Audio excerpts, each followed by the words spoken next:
A quinta turma do Superior Tribunal de Justiça negou hoje, por unanimidade, o pedido de habeas corpus preventivo do ex-presidente Lula. O objetivo da defesa era evitar que Lula fosse preso logo após o julgamento dos recursos no Tribunal Regional Federal em Porto Alegre, uma votação que ainda não tem data marcada. Em janeiro, o TRF4 condenou Lula a 12 anos e 1 mês de prisão no caso do triplex em Guarujá e determinou que ele fosse preso mesmo antes do fim dos recursos nos tribunais superiores. Os advogados de Lula alegam que essa determinação viola o princípio constitucional de presunção de inocência e que ainda não há uma posição definitiva no Supremo Tribunal Federal sobre o tema.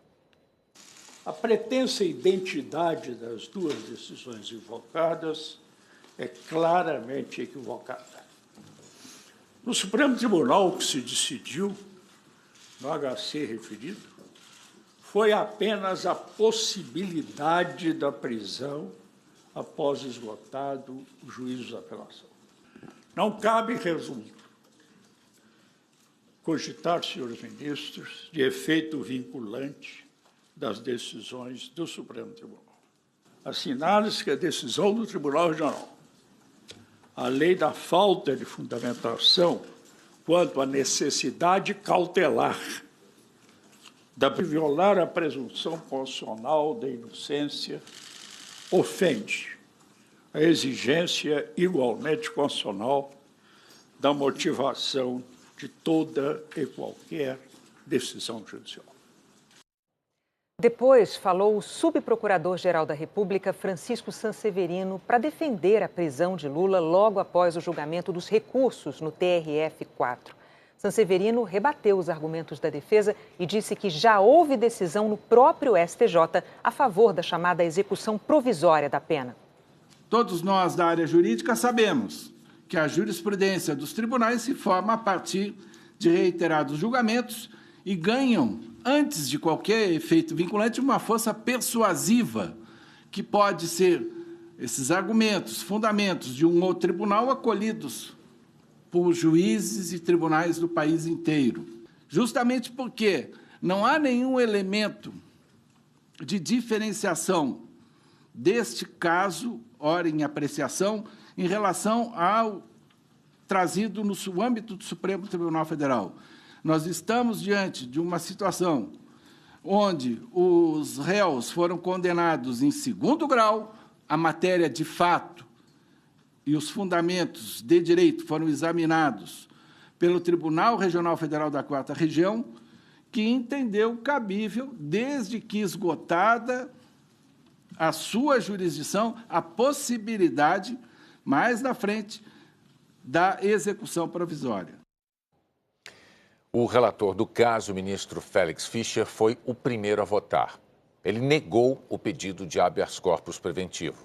Félix Fischer argumentou que o Supremo já decidiu que a prisão em segunda instância não fere a presunção de inocência. E citando a sentença do juiz Sérgio Moro contra Lula na primeira instância, destacou declarações inadequadas do ex-presidente contra a atuação do Judiciário e do Ministério Público, além de ações contra jornalistas. Há depoimentos de pelo menos 2 pessoas no sentido de que ele teria orientado a destruição de provas de José Adelmário Pinheiro Filho, itens 536, 537, tomado nesse processo, e ainda de Renato de Souza Duque. O depoimento desse último foi tomado, porém, em outra ação penal.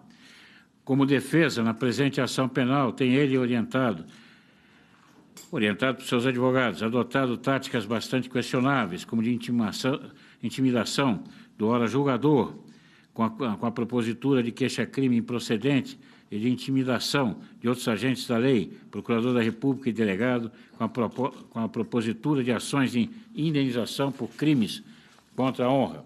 Até mesmo promoveu ação de indenização contra a testemunha e que foi julgada improcedente, além de ação de indenização contra jornalistas que revelaram fatos relevantes sobre o presente caso, também julgado improcedente. Tem ainda proferido declarações públicas, no mínimo inadequadas, sobre o processo, como, por exemplo, sugerindo que, se assumir o poder, irá prender os procuradores da República ou delegados de Polícia Federal.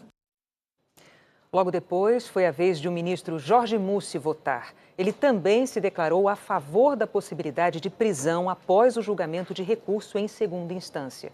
Mussi considerou que não foi demonstrada qualquer ilegalidade no processo.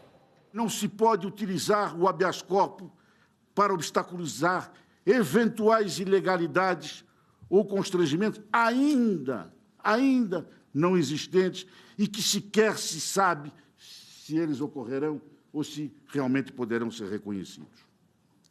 A mera suposição, sem indicativo fático, de que o paciente será preso em ofensa ao princípio da presunção de inocência e da necessidade de motivação das decisões judiciais, não constitui, a meu sentir, ameaça concreta à sua liberdade, capaz de justificar o manejo do presente rito of mandamus para o fim pretendido. O terceiro a votar, o presidente da quinta turma, ministro Reinaldo Soares da Fonseca, também negou o pedido de habeas corpus e formou a maioria pela prisão de Lula logo após o julgamento dos recursos em Porto Alegre. Diante da guinada jurisprudencial do Supremo, acima indicada, não se discutem mais, nesta fase processual, os pressupostos da prisão cautelar. Trata-se de execução provisória da pena, que somente poderá ser sustada se concedido efeito suspensivo aos recursos especial e ou extraordinário, se e quando interpostos. Quanto ao efeito suspensivo pretendido, ao recurso especial futuro e provável, penso que o habeas corpus intentado não merece, no ponto, conhecimento.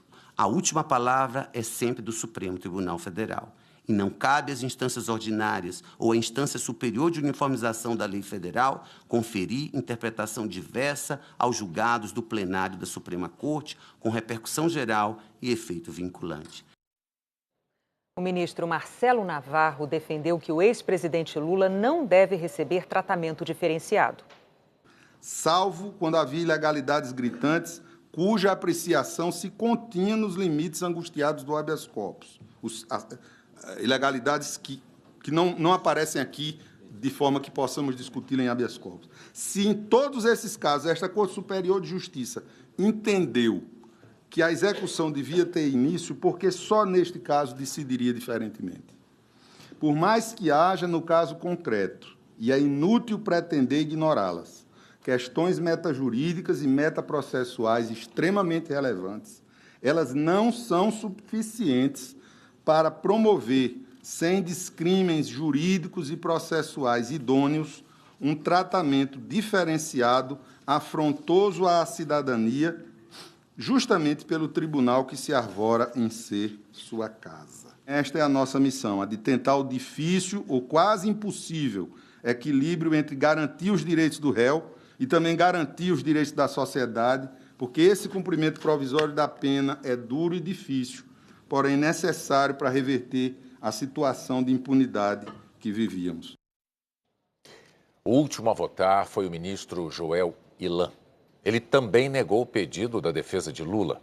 O ministro afirmou que os recursos a que o ex-presidente ainda tem direito nos tribunais superiores não têm efeito suspensivo para evitar a prisão após condenação em segunda instância.